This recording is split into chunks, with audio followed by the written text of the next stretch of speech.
ബി.ജെ.പിയുടെ സഖ്യകക്ഷികൾക്ക് എപ്പോഴും പണി കിട്ടുമെന്നുള്ളതിന് സംശയമൊന്നുമില്ല. ബി.ജെ.പി എൻ.ഡി.എയിലെ അവരുടെ സഖ്യകക്ഷികളെ എങ്ങനെയാണ് പരിഗണിക്കുന്നത് എന്നുള്ളതിന്റെ ഉത്തമ ഉദാഹരണം മഹാരാഷ്ട്രയിലെ ശിവസേനയുടെ നാശത്തിലേക്ക് പോകുന്ന അവസ്ഥയും അകാലിദളിന് സംഭവിച്ച ദുരിതാവസ്ഥയും അതുപോലെ തന്നെ ബിജു ജനതാദളിന് ഇപ്പോൾ എന്തുപറ്റി എന്നുള്ളതുമൊക്കെ മനസ്സിലാക്കുമ്പോൾ അറിയാം. ഇനി വൈകാതെ പിളരാൻ പോകുന്ന പാർട്ടി തെലുങ്ക് ദേശം പാർട്ടിയും ഐക്യജനതാദളുമാണ്. ഐക്യജനതാദൾ പിളർപ്പിന്റെ വക്കിലേക്കാണ് പൊയ്ക്കൊണ്ടിരിക്കുന്നത്. നിതീഷ് കുമാർ മുഖ്യമന്ത്രി സ്ഥാനം ഒഴിയാൻ പോകുന്നു, അഥവാ ബി.ജെ.പി ഭീഷണിപ്പെടുത്തി ഒഴിവാക്കാൻ പോവുകയാണ്. സാമ്രാട്ട് ചൗധരി നമുക്കറിയാം. ഇതിനോടകം തന്നെ സോഷ്യൽ മീഡിയയിൽ അദ്ദേഹം വായിലെന്തോ ലഹരി വസ്തു ചവയ്ക്കുന്നതായിട്ടുള്ള രീതിയിൽ ദൃശ്യങ്ങൾ സോഷ്യൽ മീഡിയയിൽ പ്രചരിച്ചു. ഇനി അദ്ദേഹമാണ് ബീഹാറിനെ നയിക്കാൻ പോകുന്നത്.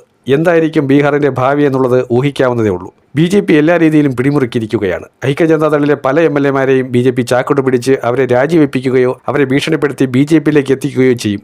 കോൺഗ്രസിന്റെ പല എം.എൽ.എമാരെയും ഭീഷണിപ്പെടുത്തി എത്തിച്ചതൊക്കെ നമ്മൾ കണ്ടതാണ്. നിതീഷിനെ രാജ്യസഭയിലേക്ക് നോമിനേറ്റ് ചെയ്യാൻ വേണ്ടി ഇപ്പോൾ ബി.ജെ.പി ശ്രമിക്കുകയാണ്.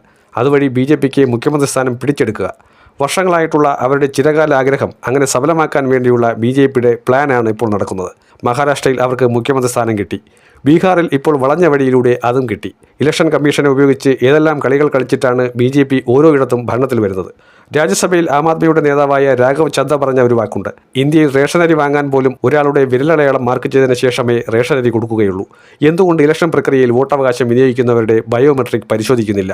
അങ്ങനെ ചെയ്താൽ ബി.ജെ.പിക്ക് കള്ളക്കളി നടത്തി അധികാരത്തിലെത്താൻ കഴിയില്ല എന്നത് ഉറപ്പാണ്. തെലങ്കാനയിലും പഞ്ചാബിലുമൊന്നും ബി.ജെ.പിക്ക് പച്ച പിടിക്കാൻ പോലും കഴിയാത്ത രീതിയിൽ തകർന്ന് തരിപ്പണമാവുകയാണ് ചെയ്തത്. പക്ഷേ ബീഹാറിൽ ഇപ്പോൾ കള്ളവഴിയിലൂടെ 90-ൽ കൂടുതൽ സീറ്റ് നേടിയ ബി.ജെ.പി മുഖ്യമന്ത്രി സ്ഥാനം നേടിയെടുക്കാൻ വേണ്ടി നിതീഷിനെ കെട്ടുകെട്ടിച്ചിരിക്കുകയാണ്. കേന്ദ്രമന്ത്രിയായ ലലൻ സിംഗിനെ വരെ ഭീഷണിപ്പെടുത്തി വച്ചിരിക്കുന്നു. ഐക്യജനതാദൾ പിളരാൻ പോവുകയാണ്. ഐക്യജനതാദൾ കഴിഞ്ഞ ഏതാനും വർഷങ്ങളായി തകർച്ചയുടെ വക്കിലായിരുന്നു.